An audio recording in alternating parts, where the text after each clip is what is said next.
Hi friends, welcome to Easy Maths. இன்றைக்கி நம்ம என்ன பார்க்க போகிறோம்னா காம்ப்ளெக்ஸ் அனாலிசிஸில் கேட்டில் ப்ரீவியஸ் இயராக கேட்ட கொஷின்ஸ் தான் பார்க்க போகிறோம். ஃபஸ்ட் கொஷின் என்ன அப்படின்னா, கேட் 2011 கேட்ட question, let f of Z equal to Z divided by 8 minus z cube where z equal to x plus iy, then residue of f of z at z equal to 2ல என்னன்னு கேட்டிருக்காங்க. கீழே 4 options கொடுத்துருக்காங்க. என்ன result use பண்ண போகிறோம் அப்படின்னா, if z minus a is a simple pole, then residue of f of z at z equal to a equal to limit z tends to a f z minus a into f of z. இந்த result தான் நம்ம என்ன பண்ண போகிறோம்னா use பண்ண போகிறோம். சரிங்களா? இப்போ நம்ம அதுக்கு என்ன பண்ணணும், நம்ம போல் என்னென்னு கண்டுபிடிக்கணும், அது சிம்பிள் போலான்னு கண்டுபிடிக்கணும். சரிங்களா? கொடுத்துருக்க என்னது, F of Z equal to Z divided by 8 minus Z கியூப்னு கொடுத்துருக்காங்க. எனக்கு என்ன ஃபார்மேட் இருக்குன்னா, ஜென்ரல் ஃபார்மேட் இசட் மைனஸ் ஏன்னு தான் ஜென்ரல் ஃபார்மேட் இருக்கணும். ஸோ அதுக்கு நான் மாற்றிக்கிறேன், ஒரு மைனஸ் வெளியே எடுத்துக்கிறேன். அப்போ Z divided by minus of Z cube minus 8ன்னு மாறிடும். 8ன்னு எப்படி எழுதிக்கலாம்னா 2 கியூப்னு எழுதிக்கலாம். அப்போது 2 கியூப்னா என்ன அர்த்தம், z cube equal to minus 2 கியூப்னு இருக்கு இல்லையா?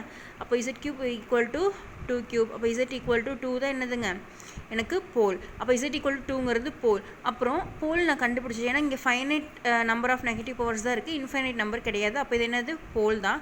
அண்ட் தென் சிம்பிளான்னு கண்டுபிடிக்கணும். சிம்பிளாக என்னென்னு பார்த்தீங்கன்னா, இதோட பவர் 1ன்னு இருந்தால் அது என்னதுங்க சிம்பிள். மோர் தென் 1 இருந்ததுன்னா 2 3 அது மாதிரிலாம் என்னதுங்க சிம்பிள் போல் கிடையாது. அப்போ இங்கே என்ன இருக்குது, பவர் 1 தானே இருக்குது. அப்போ இது என்னது simple pole. z equal to 2ங்கிறது சிம்பிள் போல். அப்போ என்ன கண்டுபிடிக்க போகிறேன், residue of F of Z at Z equal to 2க்கு நான் ஃபார்முலா யூஸ் பண்ணி கண்டுபிடிக்க போகிறேன். இந்த ஃபார்முலா தான். சரிங்களா?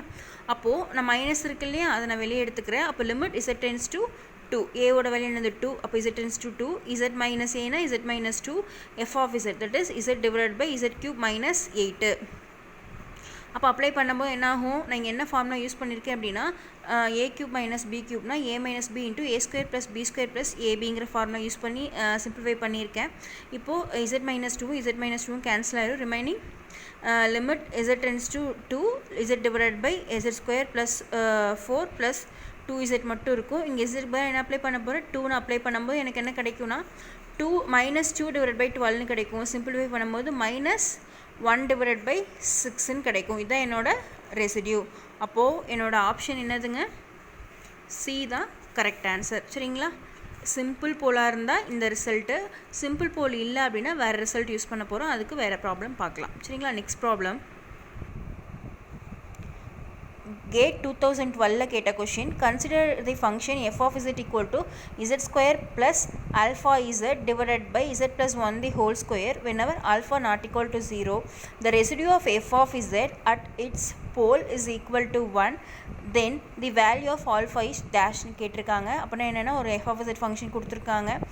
இந்த ஃபங்க்ஷனுக்கு நான் ரெசிடியூ கண்டுபிடிக்கும் போது அந்த போல் பாயிண்ட்ஸில் நான் ரெசிடியூ கண்டுபிடிப்பேன். எனக்கு என்ன கிடைக்கிது, ஆன்சர் 1ன்னு கிடைக்கிது. அப்படி இருக்கும்போது இந்த ஆல்ஃபா அன்னோன் வேல்யூ என்னென்னு கேட்டிருக்காங்க. ஆல்ஃபா வந்து நாட் ஈக்குவல் டு 0ன்னு கொடுத்துருக்காங்க. சரிங்களா? இப்போ இதுக்கு நம்ம எப்படின்னு பார்க்கலாம். ஓகே, இந்த ப்ராப்ளம் நான் என்ன ரிசல்ட் யூஸ் பண்ண போகிறேன் அப்படின்னா, let z equal to a be the pole of order m, then residues limit Z tends to a 1 divided by m minus 1 factorial into d power m minus 1 divided by dz power m minus 1 into z minus a the whole power m into f of z. இதுதான் என்னது, இந்த formula நான் என்னது பண்ண போகிறேன், use பண்ண போகிறேன். சரிங்களா? ஒரு சில இடத்துல என்ன பண்ணுவாங்கன்னா, இந்த 1 divide by m minus 1 factorial இருக்கு இல்லைங்களா, இது இந்த லிமிட்டுக்கு வெளியும் யூஸ் பண்ணிக்குவாங்க, உள்ளே யூஸ் பண்ணிக்கலாம், தப்பு கிடையாது. ஏன்னா இது கான்ஸ்டன்ட் வேல்யூவாக தான் வரும், எங்கே வேணால் யூஸ் பண்ணிக்கலாம். சரிங்களா? என்ன கொடுத்துருக்காங்க, எஃப் ஆஃப் இசட் வேல்யூ கொடுத்துருக்காங்க. F of Z equal to z square plus d alpha z divide by z plus 1 whole square. இப்போது எம்ங்கிறது ஒன்றும் கிடையாது, என்ன அப்படின்னா இந்த கீழே டினாமினேட்டர் இருக்க பவர் வேல்யூ தான். இங்கே பவர் என்ன இருக்குது, 2ன்னு இருக்குது. அப்போ எம்மோட வேல்யூ என்னங்க, 2ன்னு கிடச்சிருச்சு. அப்போ எனக்கு என்ன ஜென்ரல் ஃபார்மில் இருக்குது, ஃபார்ம் என்னென்னா இசட் மைனஸ் ஏன்னு இருக்கணும். அப்போ நான் இசட் ப்ளஸ் 1 எப்படி எழுதிக்கிறேன்னா, இசட் மைனஸ் ஆஃப் மைனஸ் 1 எழுதிக்கிறேன். அப்போ எனக்கு ஏவோட வேல்யூ என்னங்க, -1. சரிங்களா? அப்போ ஏவோட வேல்யூ -1. நான் இப்போ இதுக்கு ரெசிடியூ கண்டுபிடிக்க போகிறேன். ரெசிடியூ நான் என்ன பண்ணேன், சிம்பிள் போல் கிடையாது, ஏன்னா இங்கே பவர் 1 கிடையாது, மோர் தென் 1 2 இருக்குது. அப்போது இது என்னது, போல் ஆஃப் ஆர்டர் 2. அப்படி இருக்கும்போது இந்த ஃபார்முலா தான் நான் யூஸ் பண்ணணும்.